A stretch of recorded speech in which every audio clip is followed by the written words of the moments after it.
Hello YouTube, this is Dazzathecameraman. Today is Monday 17th of October 2016 and we're looking at the images in the NASA stereo archive, looking at the stereo behind Core 2 images for February 2007, and we're going to look at this object which passes over in front of the Sun as seen in the videos by Nibiru Planet X 2016.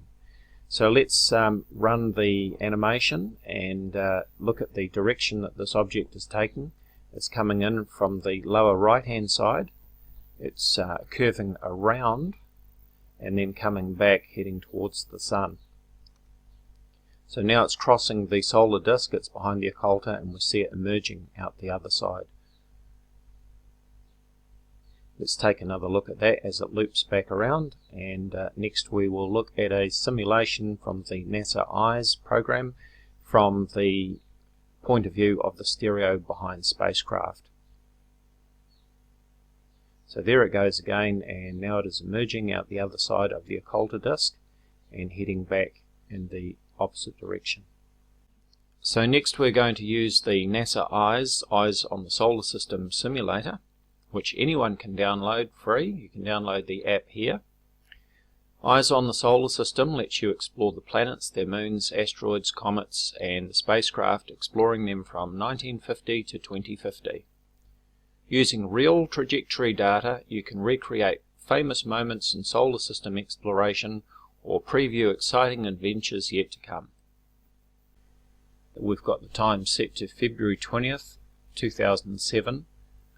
Universal time, and as you can see, our target that we're looking from is stereo behind, and again over here you can see it says stereo behind.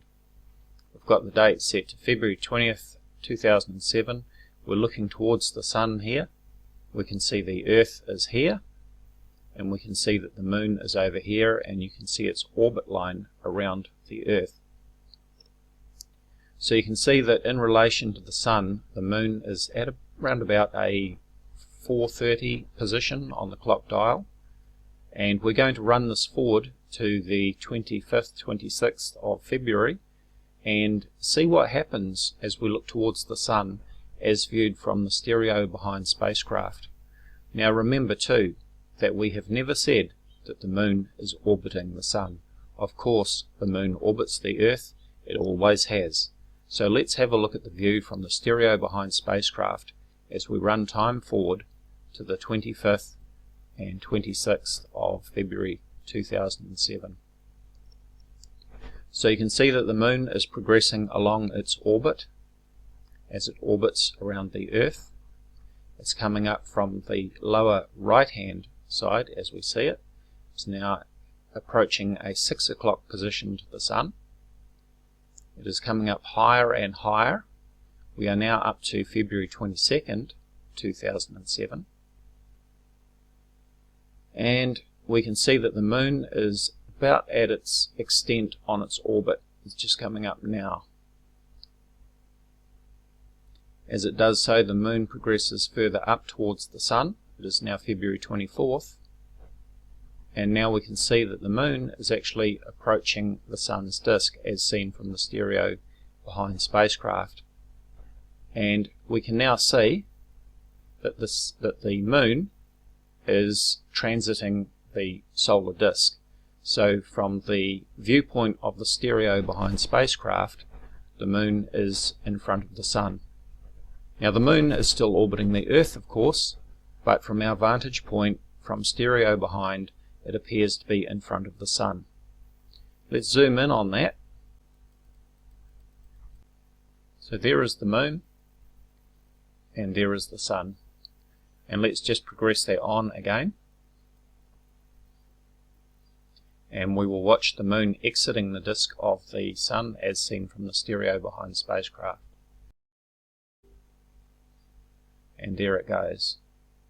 There is the Moon emerging exactly as we saw on the stereo behind Core 2 images.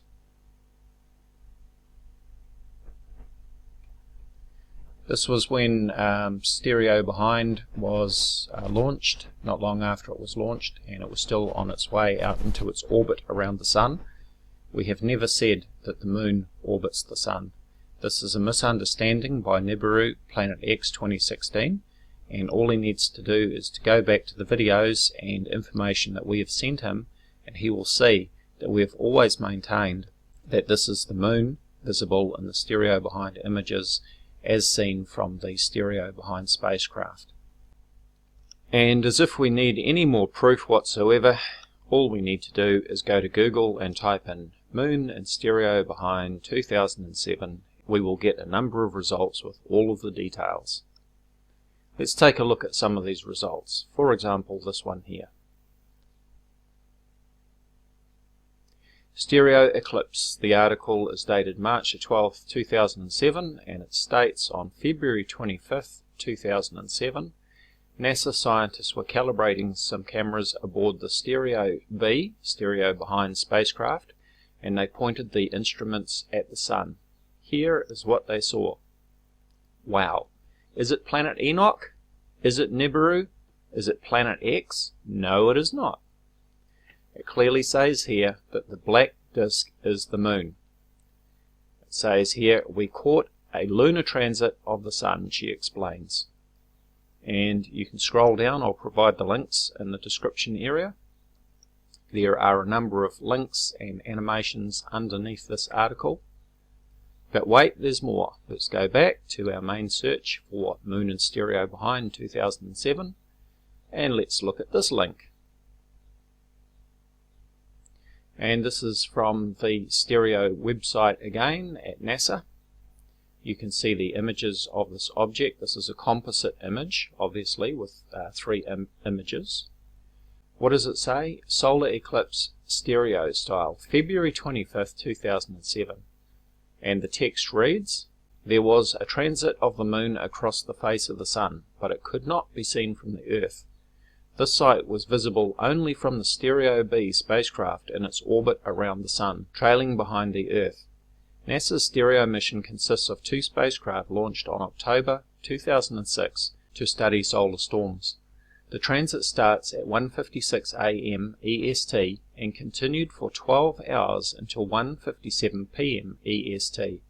Stereo behind is currently about 1 million miles from the Earth, 4.4 times farther away from the Moon than we are on Earth. As a result, the Moon will appear 4.4 times smaller than what we are used to.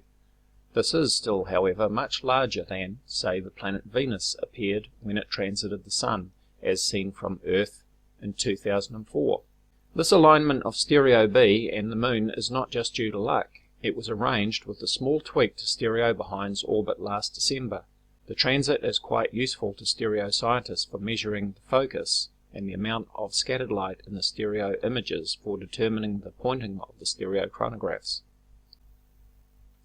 And you can see that there are links there that you can download the various movies of this event from 25th of February 2007, which is exactly the same date that we see in the stereo archive images with the stereo behind Core 2 images. Now, before anyone starts protesting that the NASA Eyes on the Solar System simulator is by NASA, well, you can't pick and choose, you can't cherry pick, because so are these very same images from stereo behind. They're provided by NASA, and yet they are used in the videos by all of the fearmongers, hoaxers and liars to try and prove that there is some rogue object or brown dwarf passing through our solar system. This is not planet Enoch as claimed in the video by Nibiru Planet X 2016. It is not Nibiru, it is not Planet X, it is indeed the Moon. Scott from Nibiru Planet X 2016, Nibiru News, would clearly have us believe with his re-upload of this video that this is indeed Planet Enoch, as he claims in his video, Nibiru Planet X, Planet Enoch Returns. This is clearly not the case, and at some stage the light must go on in Scott's head and realize that this is just a lie and he is spreading disinformation. And hopefully he will come to his senses, remove the video, and quit with the fear-mongering. Scott, Astronomy Live and I have tried to be a gentleman with you and tried to explain to you exactly what we were seeing in your video. However, you have turned on us, you have uploaded videos, and you have lied about us and made false accusations. At some stage, I hope that you will turn around and apologize and retract your false accusations. I'm a reasonable person, and I'm always willing to forgive. But you must meet me halfway. As always, do check out my Facebook discussion page, Voices of Reason to Explain X, or VORTEX. You'll find a link in the description area. Thank you for watching.